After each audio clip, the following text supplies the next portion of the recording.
Welcome back to the Fumbled Out of Bounds podcast, where our motto here is football, football, and more football.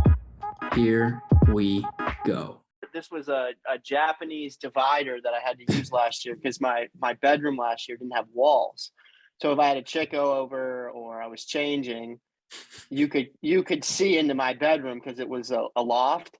And so I got this thing to like block the walls, but now I just use it as decor for when I do Zoom calls. Do you tell them that story too? Do I tell who the story? I imagine you're doing Zoom calls at school. Yeah, I don't tell them why I have the divider. I think I have told the story, but you tell this to the feds when you're on with the politicians for your internships? I don't think it's that controversial. I think it's just wish just the Japanese divider. Women over or whatever.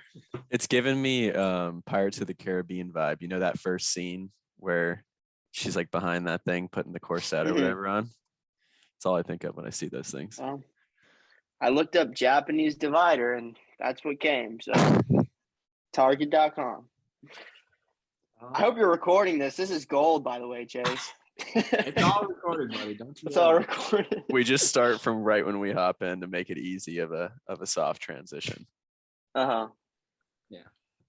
Okay, so I want a Herbert jersey. We can dive into it though. Ready? 3, 2, 1. Here we go. All right. What are we talking about? You got 3 topics of interest. Yeah.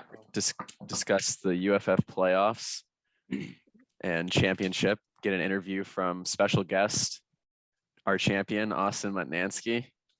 Enter Peterman. Peterman has entered.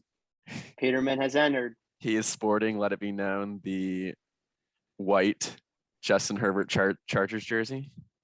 Thanks, I wonder what Chase. he's trying to reference. And Shane. I was going to say, how long have you been a Herbert fan? Maybe indulge us into how you became a Herbert fan. Do you own him in any leagues? Maybe any trades involving Justin Herbert that you might have been involved in? Well, it was love at first sight. The first time I saw him play, I fell in love. And I looked up who owned Justin Herbert. I see Shane Sawkins. I said, he's a tough negotiator. We'll see what we can get done. A few weeks go by. I've watched enough of Carson Wentz to know I need to get this guy off my team. And, I sent a pretty good trade, I think, for both sides at the time. And in the end, I completely walloped his ass in the trade. So yeah. It wasn't even fair at the time.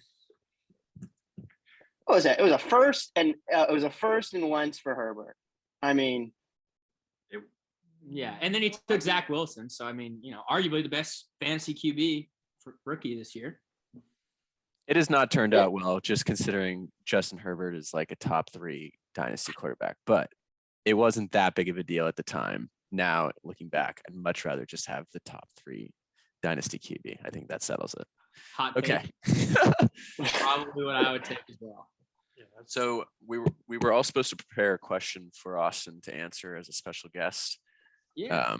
Chase, let's start with you. Yeah, sure. So I don't know, Austin, if you want to go through your team maybe, or maybe just a couple, your key players that you thought maybe helped you carry you through the season. I believe you had Cordero.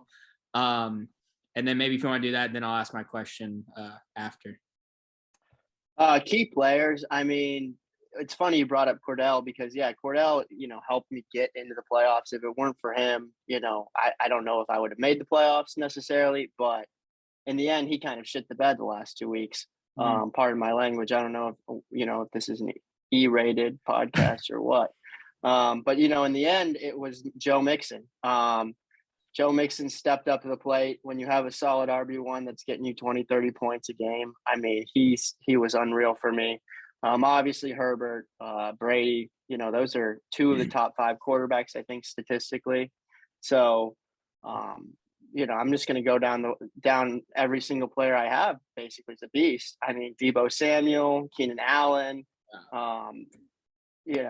Goddard and Freiermuth. So I think I built my team to last now and to last later. And I didn't give up any draft capital. I have 3 second rounds, a first round. So the team is relatively old, but it's built to last. So. Right. Yeah, I definitely, based on those, Debo had, one heck of a year. Maybe Sleeper introduces him. He gets the running back designation, and maybe even quarterback for next year. But yeah, I think Joe Mixon is definitely one of those players, sort of going into the year. I mean, I feel like this is year 2 or 3, at least in redraft. A lot of people are like, all right, I've seen enough. The dude gets hurt. He's too inconsistent. And then this year, it seems like something just clicked and he became, pretty much what everybody the past few years has wanted him to be, that consistent sort of set and forget. And, especially in Dynasty with the short shelf life of running backs and the fact that, your team's, like you said, a little bit older, but obviously ready to compete, won you a championship, something like that. Those are the pieces that, I feel that you need in a dynasty team to get to the championship. And let's not forget about David Montgomery, another former player on one of the 3 guys I'm talking to's team. And that guy, I mean, I don't know if he was an RB1, but he played, I think, pretty much every game, and he got me points when I started him. So that's what you need to win a championship. You need running backs that score a lot of points when you need them. So right. Yeah. So I guess my question, so you have 105 this year in our rookie draft, in the Mark Andrews, Brandon Ayuk in a first trade for Michael Haddad last year, which another trade you won, on top of the LaMichael Pirine for what tended out to be Pat Fryman. So, whatever. We won't talk about that. But so I guess my question is, looking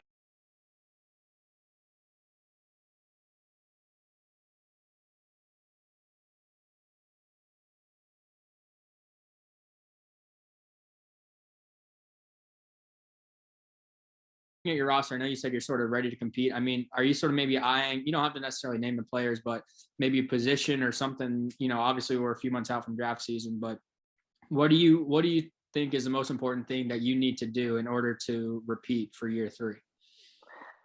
Great question. Well, I mean, like I said, my team is built to last, but all it takes is, Saquon, getting injured, David Montgomery getting injured, Joe Mixon getting injured. So it's like, NFL is so fast paced where a team like, Chase, you could be competitive next year if given the craziness of the NFL. That's how crazy the NFL is. I would say I'm probably targeting best skill position player. I got a boner for Kenny Pickett, obviously. So that might be he's dropping the names. But Kenny Pickett, he could end up being the 5th quarterback taken. He could be a nobody. So it's hard to talk about the draft right now. I'll be looking to fill probably a skill position, though, to be honest with you, because will Cordarrelle be worth the shit? I mean, I probably shouldn't crap talk him because I'm probably going to try and sell him to one of you, one of the listeners of this podcast, but he could be good. I mean, he could not be. So, and Saquon, he's hit or miss. I'm glad Joe Judge is gone. Thank God. I'm sure Connor's happy about that too. Yeah. Yeah. So again, the NFL is fast paced. I'm more looking forward to those 3 second rounders because you can get some. I mean, Freiermuth is he was a gem that I hit on. I think he could put up solid tight end 1 production for the next 5-6 years if they can get him a decent quarterback. And even crappy quarterbacks, they like to target their big white tight end, which is what we saw with big Ben Roethlisberger, who's not very good. So the team's built to last, and I'm looking forward to many more championships. We're not stopping at 1. We're not stopping at 1. That's for sure. Hey, we're playing Empire League, right? Somebody goes back to back, we're resetting the entire league, right? That's what we're playing. I've never heard that rule. I kind of like that. No, it's so dumb. No, some of us have been taking for the past 2 years. Okay, so that was a joke. My question for Austin is, what do you think is your team's biggest weakness? Well, Harrison Butker's vaccination status really bothers me. I needed him the most, and he wasn't jabbed. And what do you know? He misses 10 games. So my kicker is by far my biggest. There we go. That's another because topic. He doesn't trust the science. Yes, I disagree with that. Harrison Butker did not miss 10 games. No, he missed 10 days because he was unvaccinated. I think he missed my first playoff. I thought you said 10 games. Follow-up No, question. What is your take on eliminating kickers and defenses and making this a truly progressive league? So I like to troll about it. The reason I like kickers, I have one league that doesn't do kickers and defense. I have another league that does them. And to me, it's like there's a randomness to football. And it's not like any more random than my quarterback popping off or my running back popping off. I mean, it's a little more random, but it's like, to me, it I don't know. It adds an extra layer to the game that I don't think you're taking away much getting rid of them. And at this point, like, some people have good kickers, some people don't have good kickers. So it just wouldn't be fair. I've been carrying, I was, messing with Harrison Butker. I'll be real with you. I love Harrison Butker. I picked him up, I think his first game as a rookie, and I've kept him on my team ever since. So it's like coaches like ourselves, we have relationships with our kickers. And I think if you take away that, you're getting rid of an element of the game that I really enjoy. So defense, I have good defenses too. So yeah, I've discussed this pretty commonly with Connor because he loves to bring it up. I'd be much more interested in getting rid of defenses because it's not a singular player, and also they can't be drafted. But kickers, like, that's somebody, if you got McPherson right now, which I think somebody in this chat does, like, you're chilling for the next 12 years. Like, your kicker is solved, So I would agree that in a compromise, because we're a compromising league. We're not a dictatorship like another league that we're part of. I think that a compromise would be to take away defenses and keep kickers. Okay, so I'll play the reason I like defenses is because every week I don't have a really hard time setting most of my positional lineup. But defense, I will juggle. I have 2 or 3, solid defenses. Okay, who's playing? My worst defense is playing the Jets. My better defense is playing, I don't know, Miami, or they're playing like the Patriots. It's like I'm having to make that strategic choice of what defense do I want to play. And it's like I think I thought about playing the Raiders defense in the playoffs. They were like the 30th defense, but they were playing it might have been Jets or the Jags, or it was a lousy offense. And they ended up scoring a crap ton more points than the Chiefs did. So to me, it is random, but it's fun because you're thinking like, okay, this defense sucks, but they're playing a really crappy offense. So there's a strategy to it that I enjoy. I don't know why you would remove it. Well, that'll be a debate for later in the offseason, I guess. Year over year, the variability. All right, let's hear it, Shan. Okay, my question relates more so to the future. As we saw, the Giants, much to Connor's happiness, are cleaning house. They got rid of Joe Judge as well as Dave Gettleman retirement. See ya. You have to think that the next regime is going to come in and do a clean house sort of sense. And I think there's a serious talk that's going to happen of trading Saquon Barkley this offseason. Take third and run. Exactly. I don't think they're going to get much really for him. Real life Giants, not Austin Giants. So, Austin, where would you want to see Saquon traded in this hypothetical? Does he have to get traded? I know that sounds crazy. So you would prefer him to stay with the Giants? Because they'll force feed him. I think the thing about Saquon is he just can't stay healthy. So it really doesn't matter what team he plays on, because he just gets hurt. I mean, he's a monster when he plays, but he just gets hurt. I mean, he dealt with an injury all this year. So it's easy to say, oh, well, he didn't produce when he played. It's like, from what I understand, he was never fully recovered. He was going 50-50 with Booker sometimes. And it's like, if Devin Booker is outrunning you, or whatever his first name is, Booker's noted Phoenix all-star Devin Booker. I guess it's not Devin, but Devontae. So if I had to play the game, the Bucks would be obviously a really fun place because, Fournette's gone, Rojo's gone. All they have is Vaughn and Le'Veon. It's like, Saquon would just tear it up with us. I'm not sure about the cap, but he'd probably be willing to take a pay cut. I mean, he's on a rookie deal. Yeah. He's our second highest. I think he's owed $11 million next year. Yeah, he's at $7 million this year, and then I forget what his 5th year option is. Probably like 15. I just looked at it. I think it's 11. That's not his fifth year. That's his fourth. So I want to know what his fifth is. But so it's got to be a team. I'm sorry, but it's got to be a team that's not really got. I mean, it's hard to say because you'll hear, oh, Russian quarterbacks, that it opens the running backs up for more yards, but then they take away from touchdowns. So it really comes down to, he needs to be on a team with a decent quarterback, but isn't going to steal, touchdowns from them. The days of a one back system, I think are long gone. I mean, I think the Zeke and Pollard kind of combo where you're seeing two decent running backs getting 15 carries a game, I think that's going to be kind of the new norm. So I'm just praying that, I can start him because I didn't even start Saquon in the playoffs. I don't need to. I have the talent where I don't need Saquon to produce. But that's a luxury I have that most don't. So I'm sure Connor has him in a few leagues. Nope. Wouldn't touch a 10-foot pole. Not even a 12-foot pole. Well, we appreciate you answering questions about your team here today. I think that the best case for him is that we bring in the Bills assistant GM and then they send him to Buffalo for like a third or a fourth.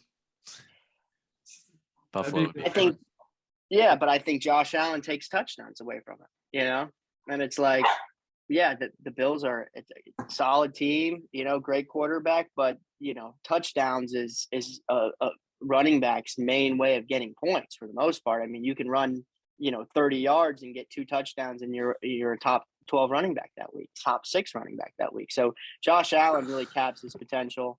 I don't know. The Bills are probably the best team with a crappy running back right now. So. Yeah, I got you. So speaking of the Bills, I think we could discuss the playoffs now. Sure. First weekend, wild card weekend coming up, starts Saturday. My question for everyone is, which game are you most excited for? I'll go ahead and start. 49ers Cowboys to me seems like the best game. Lowest spread, which whatever, but I think this one has the best chance. Lowest spread or highest spread? I mean, in terms of closest to. Closest spread. Gotcha. Closest spread. So I guess we can run through those real quick. So first game, Saturday afternoon, you got Vegas at the Bengals. Bengals -6 is the current line as of recording. The Saturday night game is Patriots at Bills. Bills -4. The Sunday afternoon game is Eagles against our Bucks. Austin, Bucks -8.5. Sunday afternoon game is 49ers at Cowboys. Cowboys -3. Sunday night game is Steelers Chiefs. Chiefs -12.5. Whew. And then Monday night game is Cardinals at Rams. Rams -4. So for the most part, within a touchdown, within a field goal, except for the Chiefs game. First thing I'll say is that I love the 2 Saturday, 3 Sunday, 1 Monday night. That is excellent and needs to be here to stay. Agreed. Yeah, I like that a lot. In terms of favorite games, I'm sticking with Cowboys 49ers because I mean this really comes down to coaching. I think there's a lot of talent on both sides of the ball for both teams, but you have Kyle Shanahan against Mike McCarthy. I definitely think Mike McCarthy's prone for something really dumb to happen in terms of managing timeouts or something. And I mean, how good is Jimmy G? I guess, this game could really determine his value, going into the offseason with Trey Lance. What the 49ers are going to do, what direction they want to head. Do they have any faith in Jimmy G? Plus it's at Jerry World. So I think we're going to be in for a treat with that game. That's actually the game my dad said. I talked to my dad on the phone today, told him about the podcast. Shout out Dad. Knows that. The first thing that came out of his mouth, Niners are going to beat the Cowboys. So that will be an exciting game. I'm looking forward to Patriots Bills probably the most. I mean, those two games this year have been awesome. I don't know. I like the Bills in it, but it's hard to beat Belichick in the playoffs. The dude is just the greatest coach probably ever coached the game. So you never know what's going to happen. Eagles Bucks. I'm excited for, obviously, as a Bucks fan, but I'm a little worried. I'm not. Last year I was confident as hell. Every game I thought we were going to win. Super Bowl thought we were going to win. I don't know if we're going to win. We have looked flat a lot. It's been a while since we've looked hot. More than 1 week in a row. Eagles have just been low key all year. So I wouldn't put it past him to make the game competitive. Low key, high key, a good team for the Eagles. Same thing that you said about Belichick, though, of like, this is the playoffs. Like, same principle with Tom Brady. Like, that guy just doesn't seem to lose in the playoffs. So Yeah. I agree with you on Patriots Bills. Like, I think there's something to be said about divisional matchups in the playoffs. It always like adds a little extra layer of juice. I'm curious to see, like, okay, like, are the Patriots going to get knocked off? Like, I think the Bills are clearly a better team, but can they get over that hurdle? So I'll definitely be most excited for that game. The two I'm most interested in, I'm excited to see Buffalo prime time at night in the playoffs. That'll be a treat. Just the city and all that kind of stuff. But also Cardinals Rams. Two slightly F-wordish teams going at it in the wild card. I don't know. I feel like there could be a lot of points here. Also, Matt Stafford's like, I don't know, is it his first playoff game? No, the Lion. I think he made it to the playoffs in 2015 with the Lions. Okay. Yeah, I don't think he's ever won. I don't think He's never won a game for sure. And the Cardinals limped into the playoffs, so it'll be interesting to see where how they come in. That could be a lot of fun. Another division, NFC West, always fun. Yeah, JJ Watt will be back for that game. It'll be interesting to see what he can do with Stafford. Stafford obviously hasn't looked great. Definitely, I'm with Austin. Just sort of touch on the Bucs since that's the only one of our teams that made the playoffs. Shout out. Yeah, definitely. I watched most of the Bucs game last week. Didn't come out very hot against the Panthers, a crappy Panthers team, I might add. Dealing with a lot of injuries, especially in the secondary. Thankfully, it seems like the Eagles, like to run the ball. So hopefully our front four can get to them. So I also happen to have the 2022 Super Bowl odds for each team. Okay, so I don't think we should discuss this because this is going to be part of the gambling pool. Talk about them. We don't have to necessarily say, hey, this is what I'm going with. We can just sort of talk about, good values. I don't think we necessarily have to tie ourselves into anything. But I'm trying to make this a part of the pool, right? Yeah. No, I got that. Okay. Yeah. No, also worth noting, Titans and Packers both on a bye. They would face the lowest seed remaining out of the two matchups that are out of the matchups in each conference. So Packers currently have the best odds, plus 380, followed by the Chiefs at plus 450. So that would give us a Packers Chiefs Super Bowl. If this were right, Bucks and Bills follow at plus 750, plus 850, Rams plus 950, Cowboys plus 1100, Bengals plus 1700, Cardinals plus 2100, 49ers plus 2100, Patriots plus 2200, Eagles and Raiders 5500, Steelers at plus 9000. I just cannot remember a year of the NFL where the leagues, the teams have been so close together. I mean, Tennessee is the bye week team. It's crazy to me because they were something else when Derrick Henry, but they kept winning. So it's like, is Green Bay any better than the Rams or the Cardinals or the Bengals? They're 10-7. They're playing the Raiders. It's like the Bengals, they look like the best team in the NFL one week, and then the next week they look terrible. I really could tell you, I couldn't tell you who's gonna win the Super Bowl this year. I think 10 or 11 of these teams could very well win it. I wouldn't want to put money on it, but I guess you should sprinkle a little money on all the dogs then. The Titans being the number one seed and being, what are they, fifth in odds? Yeah. That's interesting. It is very even ahead of the Bills or behind the Bills. Right. I mean, you look at the Titans, I think they had like 88 different players at one point on their roster, or definitely the most injured definitely started the most players. The extra week, home field advantage throughout the playoffs.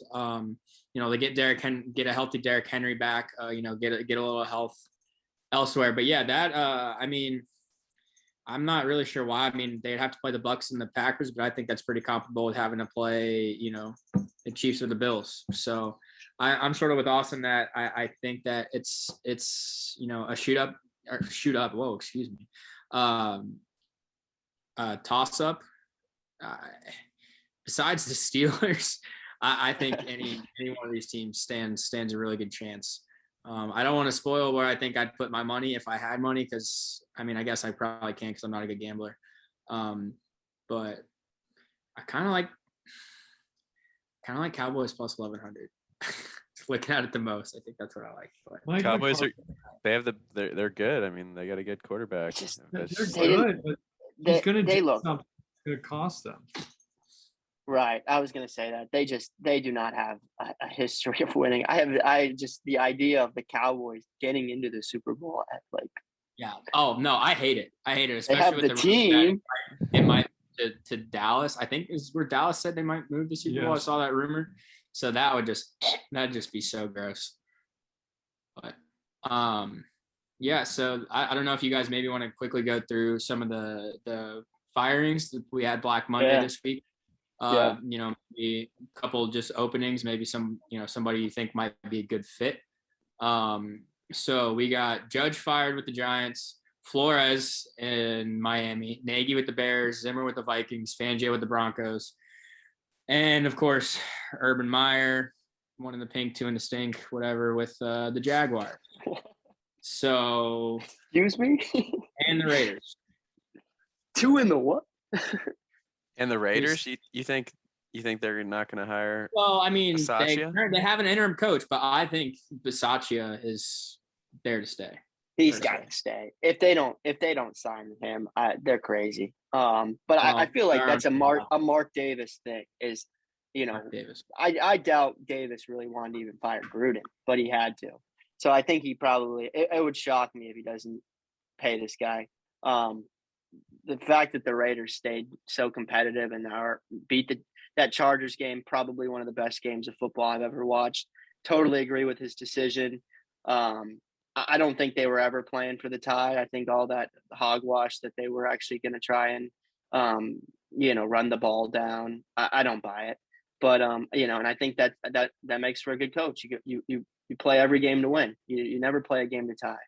So, yeah, I think they got to lock that guy up. The Miami Dolphins are firing. That one makes no sense to me. And everything I hear about the Watson stuff, it's like one people say it's because they wanted to keep or they wanted to get rid of Tua. Another one saying they want to keep Tua. I can't get any information that's consistent on that one. I read that it was because I think with the Tua stuff, I think Flores wanted to move on from him, but Greer was like, no. And they were butting heads, and Greer's the GM, and Greer's been with the Dolphins for 20 years, so one of them had to go. So they're like, all right, Flores, see ya. And, I mean, I think some team's going to get really lucky that he's available, so it'll be interesting. But, I mean, you can argue that the Dolphins GM, like, I know he got a lot of capital and that kind of stuff, but giving up a 1 to move up for Waddle, and I know Waddle, broke the rookie reception record, good for him, but giving up a 1 to move up for a wide receiver, like, yeesh. Yeah, it's not ideal. No. Yeah, I would say that's probably really the only one that was, relatively surprising. I think the rest of them were pretty par for the course. I mean, just looking at this list. I think Fangio was kind of, I mean, I don't agree, surprising or not agree with. Like, Fangio, I mean, they had an elite defense, and their offense was playing as well as they could. That had nothing to do with him. Yeah, I agree. Fangio's definitely, I don't think, was the problem. Maybe same with Zimmer in Minnesota. I mean, those are two defensive guys. I mean, Vikings defense is, nothing to sneeze at, but I mean, they're not elite in my opinion. And you have the Kirk Cousins, thing of it all. But Nagy, Flores, or Nagy, Judge, I think we're pretty obvious. So do you guys see these guys getting head coaching roles, maybe going in a coordinator role? Any surprise coordinator or names that you guys think might go somewhere? Judge was not obvious. Yeah. I was going to say, not to answer your question, I'm really good at answering a totally different question, but I think it's kind of like the UF situation where you hear, Robert Griffin III talking about how did they fire him? He was so good. He won so many games, but like Shane knew that the guy should get fired and would get fired because he knows what's going on at UF. And I was reading the Vikings Reddit page, and they were saying all this stuff about Zimmer. And it's like, yeah, Zimmer was a winning coach. He had consistent teams. You know, did he have a record that deserved to be fired? No, but team culture was saying this guy's got to go. We need a fresh face in there. Wins and losses and success. It's not the only thing that dictates whether a coach gets canned or not. Yeah. So I think it comes down to like, in order to win in the NFL or even college, like you have to like show willingness to be perfect in basically every single detail. And when there's like a pattern of complacency signs, like fans just get fed up really fast and like they just want to move on from them because it's better to just have a fresh start. And that's really just the best way to understand it. If like, even if a coach like seems like he's okay, well, okay, like it's not good enough. Like you got to. I think that's a good way to put Zimmer, that he wasn't going to push through, because their roster is not like bad. Like No, it's not. they rebuilt their whole offensive line. Their front seven's good. Their secondary's okay. They can't draft cornerbacks for whatever reason, and they have 2 stud wide receivers. I mean, I know Kirk isn't desirable, but he's top 15, top 20, top 15. you save your job making the playoffs. It's that simple. You know, the Dolphins coach wouldn't have gotten fired if he would have made the playoffs. Same with the Vikings. It could be the powerful Urban Meyer led Jaguars over across the pond. He'd still have a job. But any coaching predictions? Who's going to fill these vacancies? I think Leftwich to Jacksonville makes too much sense. You know, he's obviously no experience as a head coach, but Jacksonville, I think, is obviously a few years away, a legend of a player, you know, has experience calling an offense, albeit not well at sometimes. But I think him to the Jaguars makes a lot of sense. The other one, probably somebody like Dan Quinn, maybe to Denver is what I've been reading. Is pretty much already sealed. But the other ones, I don't know. I mean, for personal reasons, I want Dable in Chicago for Justin Fields, but I don't think that's going to happen. I don't know. But, I mean, Leftwich is interesting because, I mean, allegedly Balky's like a dead man walking, more or less, and somehow he got retained. So I don't know if Leftwich would want to leave Tampa to, I mean, I know it's Jacksonville, and I know he played there and all of that comes with it, but I don't know if he's going to risk it to go to a lame duck GM in fear of the house being cleaned in a year or so. So it's possible. Giants is very interesting as the resident Giants guy. A lot of it will depend on where they go with GM. Apparently their number 1 candidate right now is Shen from Buffalo. He has ties, obviously in Buffalo, but with Parcells, and then he did a lot of work in Miami too before he came to Buffalo. So obviously Dable's the one that comes to mind with that, but some other ones. And then they've been looking at a guy from San Francisco. So D'Amico Ryans has been thrown around as a possibility, which would be interesting. Trying to copy the Jets, huh?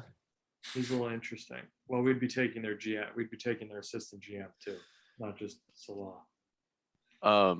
Would you be happy if the Giants hired Brian Flores?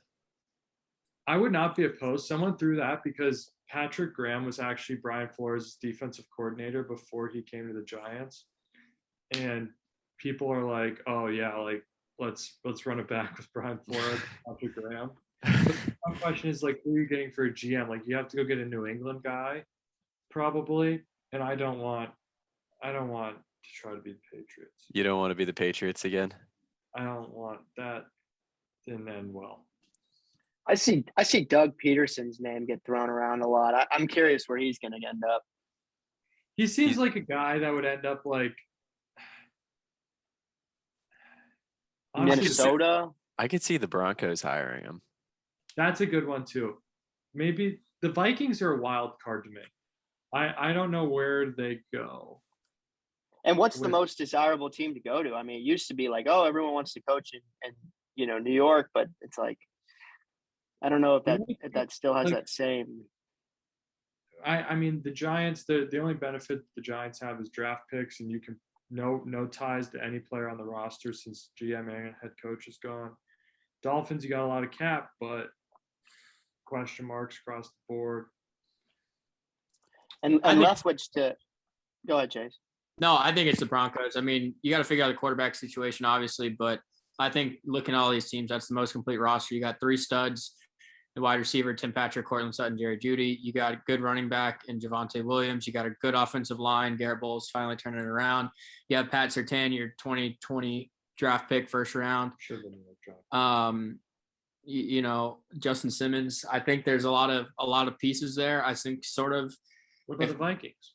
Yeah, I know. I mean, I would rather coach the Broncos than the Vikings. I think the Broncos are a younger version of the Vikings. Yeah, The I mean, problem, they're in a tough this is the problem with the Broncos. They have to face Mahomes, Herbert, and Herbert. Derek Carr like 6 times a year. Yeah. Like that's I'm glad Derek Carr is finally getting the respect he deserves, by the way. he's a solid quarterback. You don't want to play him.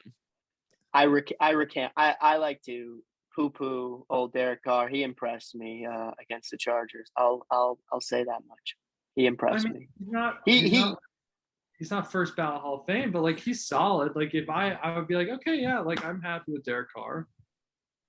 Some Granted, people say that they feel like Zach Wilson's game will compare to Derek Carr. I've seen that. I think Zach Wilson's way more of a loose cannon than Derek Carr. Yeah. You think Todd Bowles has a chance to get another head coaching job, Shane? His name gets thrown around a lot. You have some experience with old Todd Bowles. I would say his name has lost a little bit of its mustard over the last, This year. He was definitely, after that Super Bowl run they went on, and Devin White was flying all over the field. Antoine Winfield was looking like a beast. Shaq Barrett was sacking everybody. People were like, "Oh, Todd Bowles," but you start to see maybe he's a little bit more pedestrian with some, corners out there that don't know how to cover. Can't get home to the quarterback quite as much. He's always been a great run defender. Even when we were with the Jets, he was like always top in the league of stopping the run, which really only matters when you get to the playoffs. But that's the thing. You want to be able to stop the run during that time of the year. I think Judge is going to college for what it's worth.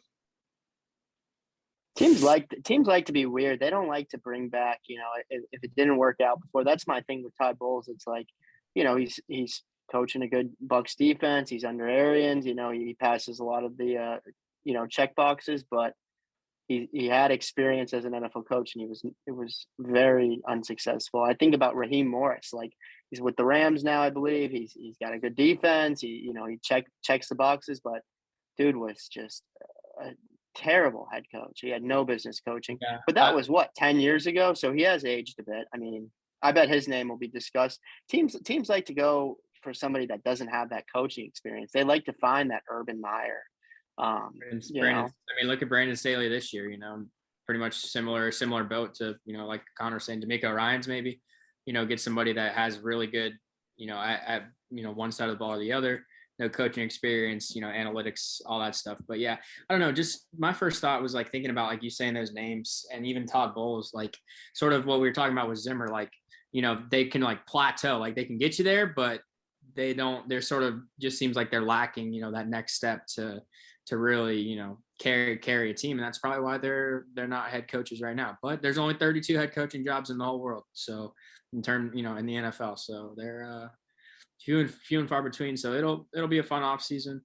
My nightmare is that Dan Quinn gets a job and then Vic Fangio goes to the Cowboys. That would be horrible. But I don't know. We'll see. It'll be a fun off season, that's for sure. Yeah. And we got the playoffs. Yeah, and we still have 3 more weeks. So four more weeks of football. Shout out the extra week this year, Goodell, whatever you did. Cool. Yeah. Well, I'm pretty much all talked out. Austin, thanks for joining us. Shane, I don't know if you got anything else you want to talk about. That's all I got. Sign up for the gambling competition, everyone. Yeah, if you want to play, leave a comment in the